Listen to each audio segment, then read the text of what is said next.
वक्रतुंड महाकाय सूर्यकोटि समप्रभ निर्विघ्नं कुरु मे देव सर्वकार्येषु सर्वदा। सुखासारिखे पूर्ण वैराग्य जाचे वशिष्ठा परिज्ञान योगेश्वराचे कवी वाल्मिकी सारखा मान्य ऐसा नमस्कार माझा तया रामदासा। जय जय रघुवीर समर्थ। श्रोतेहो, आपण काल 127 क्रमांकाचा श्लोक यावरती चिंतन केलं।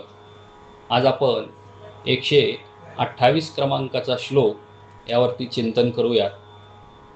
मना वासना वासुदेवी वसोदे मना काम संगी नसोदे मना कल्पना वावुगीतेन कीजे मना सज्जना सज्जिनी वस्ती कीजे। जय जय रघुवीर समर्थ। रघुनाथ फाउंडेशन संचलित वशिष्ठ गुरुकुलमध्ये आपण मनाचे श्लोक यावरती रोज चिंतन करीत असतो। आपण काल 127 क्रमांकाचा श्लोक पाहिला। आज आपण 128 श्लोकावरती चिंतन करूया। समर्थ या श्लोकामधून आपल्याला उपदेश करतात। काय उपदेश करतात? ते आपल्या मनाला उपदेश करतात। मग आपल्या मनाला काय उपदेश करतात? की काय करायचं आणि काय नाही करायचं या संदर्भामध्ये समर्थ आपल्याला मार्गदर्शन करतात, आपल्याला सुचवतात, आपल्याला मार्ग दाखवतात। मना वासना वासुदेवी वसोदे। मनाला काय सांगतात की आपल्या मनामध्ये जी वासना आहे ना ती कशाची असली पाहिजे? आपली जी इच्छा आहे, वासना आहे, ती वासना, ती इच्छा आपल्या मनामध्ये भगवंताला, वासुदेवाला, रामाला, कृष्णाला, भगवंताला आपल्या मनामध्ये, हृदयामध्ये निरंतर राहण्यासाठी मनाला काय करतात? विनवणी करतात की आपल्या मनामध्ये कशाची वासना असली पाहिजे? भगवंताची वासना असली पाहिजे। भगवंताला आपण या हृदयामध्ये समाविष्ट केलं पाहिजे। आपलं मन जे आहे ना, चल विचल मन आहे, इकडं उड तिकडं उड, मन आपलं फिरत राहतं। म्हणजे सगळ्यात वेगवान काय असेल तर सगळ्यात वेगवान आपलं मन आहे। त्यामुळं या मनावरती नियंत्रण मिळवण्यासाठी समर्थ सांगतात की आपली जी इच्छा आहे, आपली जी वासना आहे, त्या वासनेला आपण सांगितलं पाहिजे की या वासनेमध्ये, या आपली काय इच्छा असली पाहिजे, आपली काय वासना असली पाहिजे, तर आपल्या हृदयामध्ये भगवंत राहिला पाहिजे, भगवंत बसला पाहिजे, अशी इच्छा आपण निर्माण केली पाहिजे। आपल्या मनाला असं सांगितलं पाहिजे, आपण आपल्या मनाला असं तयार केलं पाहिजे, असं समर्थ सांगतात। मना काम संगी नसोदे। म्हणजे पुढच्या चरणामध्ये समर्थ सांगतात की काय नाही करायला पाहिजे। या पहिल्या ह्याच्यामध्ये सांगितलं की समर्थांनी आपल्या मनाला काय करायला पाहिजे, काय करायला लावायला पाहिजे, आणि पुढे समर्थ सांगतात की काय नाही करायला पाहिजे। मना काम संगी नसोदे। म्हणजे आपल्या मनाला सांगतात की कामना जी आहे ना, मग कामना कशाची असते माणसाला? पैसा, धन, दौलत, ऐश्वर्य याची कामना असते। मग मनाला ती कामना नकोय, काम संगी नसोदे। म्हणजे काम इच्छा जी आहे ना, भोग, ते नकोय आपल्या मनाला। दृष्ट म्हणजे दुष्ट वासना जे आहेत ना ते नकोय। म्हणजे संगत कशी पाहिजे आपल्या मनाला? तर चांगली संगत पाहिजे, हे समर्थ सांगतात। म्हणजे दुष्ट वासनापासून आपण दूर राहावं, असं समर्थ पुढच्या चरणामध्ये सांगतात। मना कल्पना वावुगी ते न कीजे। आता पुढे समर्थ काय सांगतात की आपण कल्पनेत जगतो। आपली कल्पना कशी नसायला पाहिजे? वावगी म्हणजे काही कल्पना करत बसायचं नाही। भूतकाळात कसं होतं, भविष्यात कसं होईल, मग असं होईल का, तसं होईल का, भविष्यात तर मला इतका पैसा पाहिजे, इतकं धन पाहिजे, भविष्याची चिंता, माझं कसं होईल, मुलाचं कसं होईल, या संदर्भामध्ये फालतूच्या कल्पना करत बसू नका, समर्थ सांगतात. भविष्याबद्दल ही चिंता नको करा आणि भूतकाळाबद्दल ही चिंता नका करा. म्हणजे हे मनाला सांगा की मन काय असतं आपलं, भूतकाळात काय झालं ह्या विचारात जगत बसतो. ते त्या दिवशी तसं झालं, त्यांनी तसं बोललं, असं बोललं, आपण असं झालं, तसं झालं, या विचारामध्ये माणूस आपल्या मनाला भरकटतं. काय, आपल्या मनाला भरकटू देऊ नका. भविष्यात मग त्याचे परिणाम काय होतील, असं होईल का, तसं होईल का, ते होईल का, हे होईल का. आपण फक्त म्हणजे लोकांचा, या समाजाचा भार घेऊन चालतो डोक्यावरती, आपल्या मनावर. तो भार आपण हलका केला पाहिजे असे समर्थ सांगतात. भार नको आहे आपल्या डोक्याला, आपल्या मनामध्ये काय केलं पाहिजे सांगतात समर्थ, आणि आपण काय नाही केले पाहिजे ते सांगतात. म्हणजे वागवी कल्पना जे आहे ना ते सोडून द्या. ते असं होईल का, ते तसं होईल का, या कल्पना जे आहेत ती सोडून द्या, वासना सोडून द्या. भोग जे आहेत, मग भोग कशा प्रकारचे सांगतात की भोग जे आपण इच्छा करतो ना, मनातल्या भौतिक इच्छा, त्या इच्छा करू नका, हे समर्थ सांगतात. आणि पुढे समर्थ सांगतात की मना सज्जना सज्जनी वस्ती कीजे. मग आता शेवटच्या चरणामध्ये समर्थ सांगतात की मग मनाला काय सांगायचं आहे. सज्जनाच्या मनाला सज्जन सांगतात. हे मन आहे ना, समर्थांनी खूप मनावरती म्हणजे खूप मोठं चिंतन केलेलं आहे. आपण हे म्हणजे समर्थांचे मनाचे जे श्लोक आहेत, जे चिंतन आहे, ते आपण मनापासून जर वाचलं, अभ्यास केलं, त्याचं चिंतन मनन केलं, तर आपल्या मनावरती जे नियंत्रण आहे ना, ते खूप छान पद्धतीनं आपल्याला मिळवता येतं. तर या शेवटच्या चरणामध्ये समर्थ सांगतात की मना सज्जना सज्जनी वस्ती कीजे. हे मना, हे सज्जना, मनाला सज्जन म्हणतात. बघा, मन किती पापी असतं तरी पण समर्थ मनाला काय म्हणतात की सज्जना, हे सज्जना, तू काय कर, संताची संगत धर, संताच्या वस्ती कर. आणि केवळ संगत नको करू, तर तू वस्ती करतो, हे आपल्याला समर्थ सांगतात. म्हणजे मन कसं आहे, मन हे म्हणजे खूप म्हणजे काय म्हणतात त्याला, विचलित करणारं आहे माणसाला. सगळं काही मनावरती असते. आपली मनस्थिती कशी आहे त्याच्यावरती सगळं. म्हणजे आपले मन चांगलं असेल तर आपण आनंदी, आपलं मन जर दुःखी असेल तर आपण दुःखी. म्हणजे मन हे आपल्या शरीराचं किंवा आपल्या देहाचं, आपल्या बुद्धीचं रिमोट आहे असं म्हटलं तरी हरकत नाही. म्हणजे एखाद्याने आपल्याला काही बोललं तर आपण काय होतो, दुःखी होतो.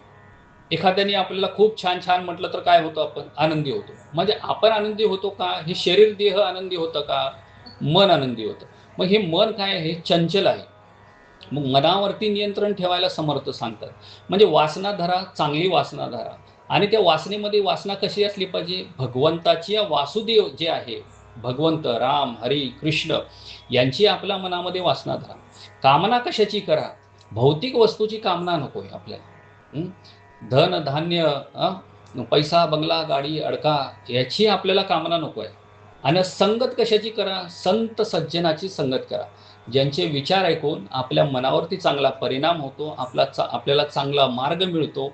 आणि आपलं जे ध्येय आहे, काय ध्येय आहे आपल्याला, काय आपलं ध्येय म्हणजे काय, पैसा अडका कमवणं हे ध्येय नाही. जेव्हा आपण संत संगत करतो ते आपलं ध्येय काय, नामस्मरण करणं, चिंतन करणं, भगवत भजन करणं, आनंदाची प्राप्ती करणं, मनाला आनंद देणं, हे आपलं ध्येय असलं पाहिजे. म्हणजे काय, हे भोग भोगायला परत यायचं नाही.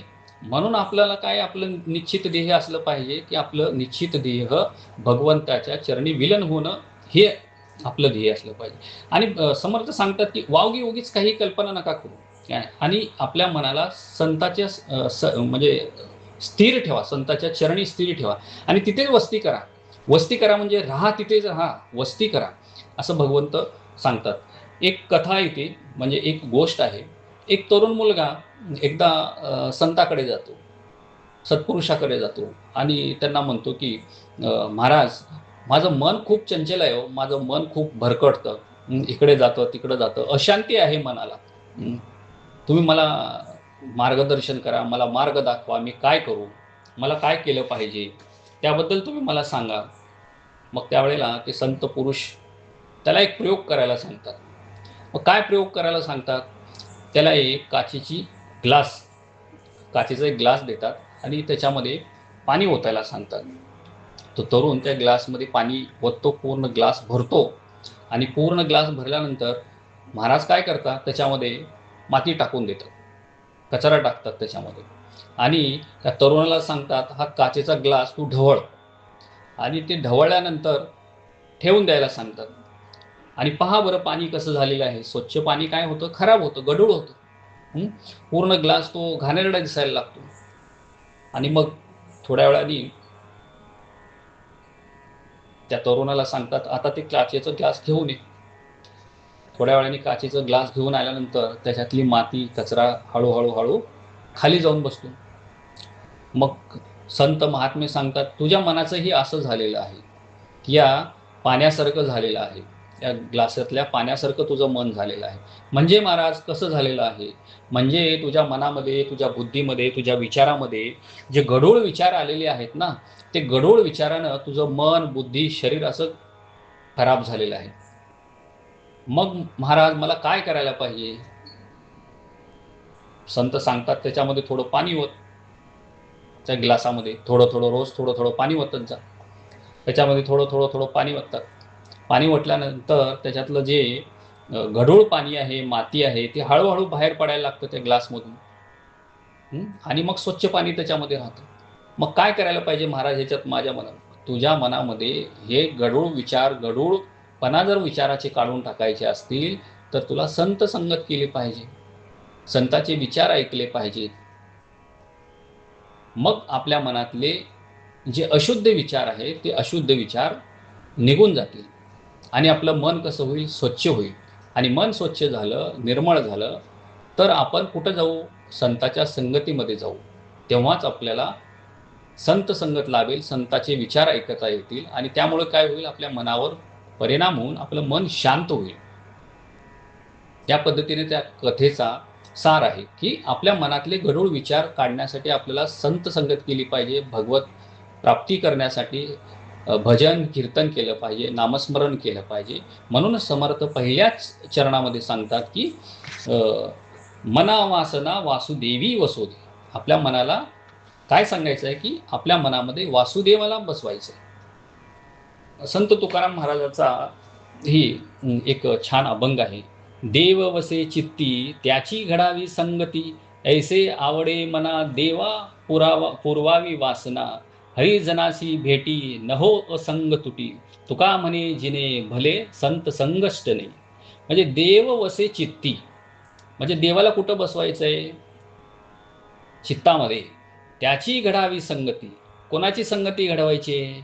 ऐसे आवडे मना. तर कोणाची? भगवंताची, चांगल्या संत माणसांची आपल्याला संगत घडवायची.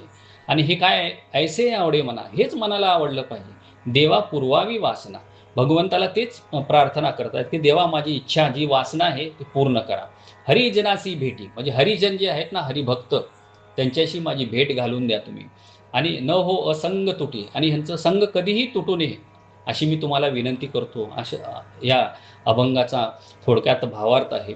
भगवद्गीतेमध्ये पण श्रीकृष्णाने एक छान श्लोक या संदर्भामध्ये सांगितलं आहे की त्याच्यामध्ये तू काय कर अर्जुना, तुझ्या मनाला माझ्यामध्ये स्थित कर, नित्य निरंतर माझं मनन चिंतन कर. जे भगवत भक्त माझं निरंतर भक्त श्रद्धेने भजन करतात, कीर्तन करतात, ते माझेच होऊन जातात, माझ्यामध्ये युक्त होऊन जातात. माझी जी उपासना करतात ना, ती सर्वात श्रेष्ठ योगी आहेत असं भगवंत सांगतात.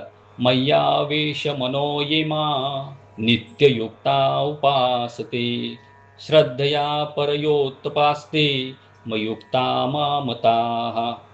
हा श्लोक 12व्या अध्यायामध्ये 2रा क्रमांकाचा श्लोक आहे. ते अर्जुनाला सांगतात की तू माझ्यामध्ये परिपूर्ण स्थित होऊन जा आणि जे तुझ्या मनाला माझ्यामध्ये ला. अर्जुनाचं काय झालं होतं? मन भरकटून गेलं होतं ना, की युद्ध करू का नको, युद्ध करणं योग्य आहे का नाही आहे, कुठलं धर्म आहे, कुठलं अधर्म आहे.